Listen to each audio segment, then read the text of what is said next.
Pag bumababa ka sa hagdan, nasasaktan ka. Opo. Sige, higa ka. Tapos susubukan natin bumaba ka sa hagdan. Okay. Higa ka dyan. Tingnan natin. Basketball. Hindi, ano nangyari sa'yo? Kasi... Basketball to eh. Oh, sige, higa ka. Sobrang eh. Hindi, ang gusto nito, mag-diet ka. Oo nga po. Sige, pero yung katawan mo kasi ano lang eh. Sakto lang eh. Higa ka. Yung build Higa ng... kasi. Ayos ka higa. Yung build ng katawan mo, tutugma sa mga muscle mo. Yung muscle ng legs mo, muscle ng paa mo. Kasi pag payat na payat yung katawan mo, ang laki ng binti mo, legs mo, parang ang ano nun, parang kang mongoloid nun. Hindi ka naman mataba eh. Oo nga po. Naglaro rin kasi ako ng ano eh, yung walang stretching po eh. Ay, sa susunod, Kumbaga, warm up muna. Kaya, warm up na. Palaging binibili na pag magsisimula ang kada laro. Warm up na, warm up na. Oh. Warm up na, both teams. Baka ikaw hindi ka nag-warm up eh, hindi ka nag-stretching ng ano eh. Kahit pa paano. Ang normal na stretching, ganito lang oh. Mga basic stretching. Oh. Yan mo sa yung paa mo sa bench. Para lang mainit yung sa legs mo. Double purpose yan, pati yun dun. opo. Ganyan. 1, 2, 3. Yan yung mga basic na stretching sa basketball. Hindi na kailangan yung sobrang bali, akabutin ng... Opo. Huwag na ganyan, kung ano lang maabot, hindi na kailangan yung sobra-sobrang... Huwag na yung sobra-sobra. Basta iniinat nyo yung katawan yung mahalaga na yun para maiwasan nyo yung mga strain. Pero, hindi pa rin doon yun ang basihan. Yung mga NBA player nga, nagpo-full stretch yun, may mga sariling PT, ano pa yun, napipilay pa rin. Kasi nasa tao pa rin yan eh. Sobrang ingat mo, nakapag-stretching ka, yung parang kalaban, ibinungad sa'yo, wala ka pa rin. Sakurin ka, ganoon pa rin. Kaya, nasa game pa rin, kumbaga yung cycle ng laro. Kung salbahay yung kalaban mo, salbahay. Pipilayan kahit nakapag-stretch ka.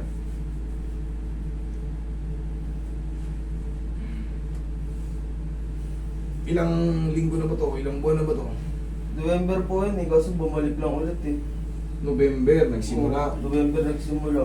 Nilaro ko ulit ng ano, ng February. Sana, hindi na ako ulit naglaro. Hindi ka kasi kumakain ng prutas, sabi Oo sa'yo, nga po kumain ka ng prutas. Panay Paris kasi. Panay tapa eh. Ay, pares. Kumain ka ng prutas daw.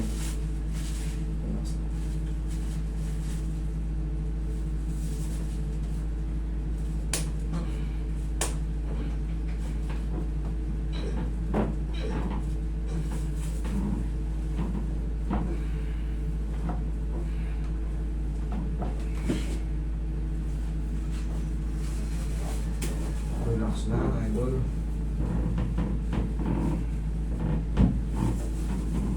Ouch, dali.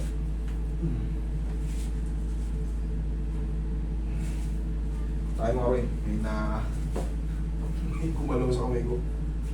Sagad mo. Pag ganito, pangat. Okay. Yan.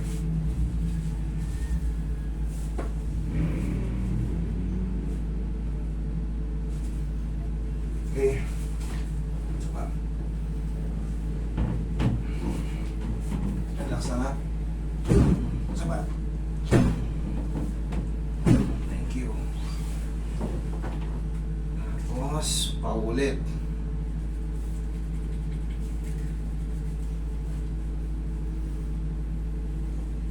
Tapos testingin natin yung hagdan. Kailangan matira rito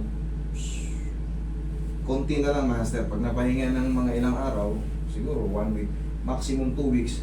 Pag 2 weeks, master, ganun pa rin eh, bumalik ka rito. Kahit 5 bulag, ano ang babayaran? Deal? Okay. Pero huwag ka munang, baka mamaya, okay na. Tinalong-talong, nilaro mo. Ay, hindi ko nasagot yun. Kasalanan mo na.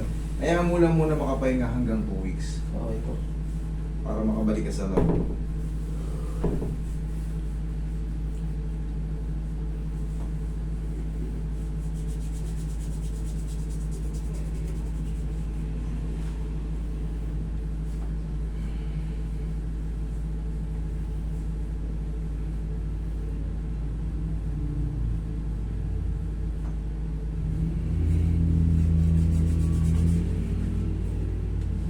Diba mo?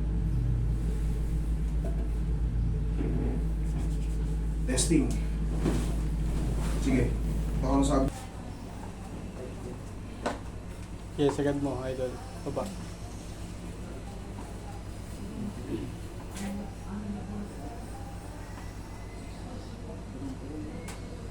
Ting eh. Pag may naiiwan pang sabihin natin, may maliit pa, para may talaga may ano po, may tira. Pitikin natin ulit. Siyempre, hindi natin malalaman pag di natin tinesting. Kaysa naman sa bahay nyo pa tayo mag-testing. Babalik ka rito. Ang layo-layo. Buti sana kung kapit-bahay lang kita. Dito pa lang, susubukan na natin. Ganun na lang natin.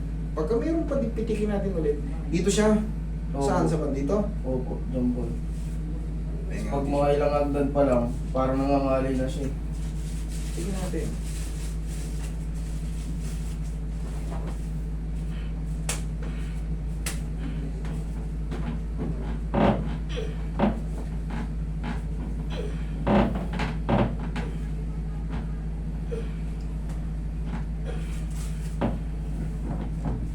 Tapa ka idol. Tapa.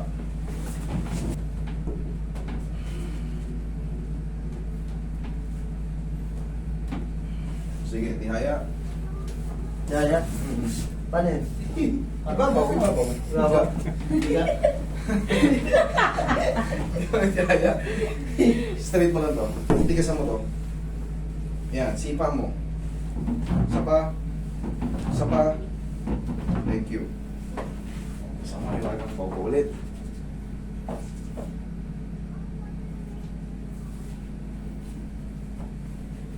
Bandage para yakapin ang muna niya to.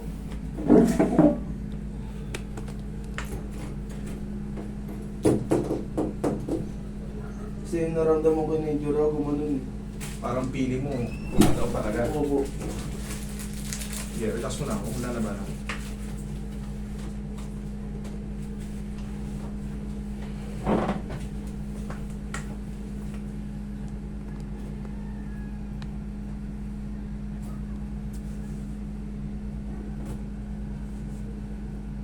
Testing ulit.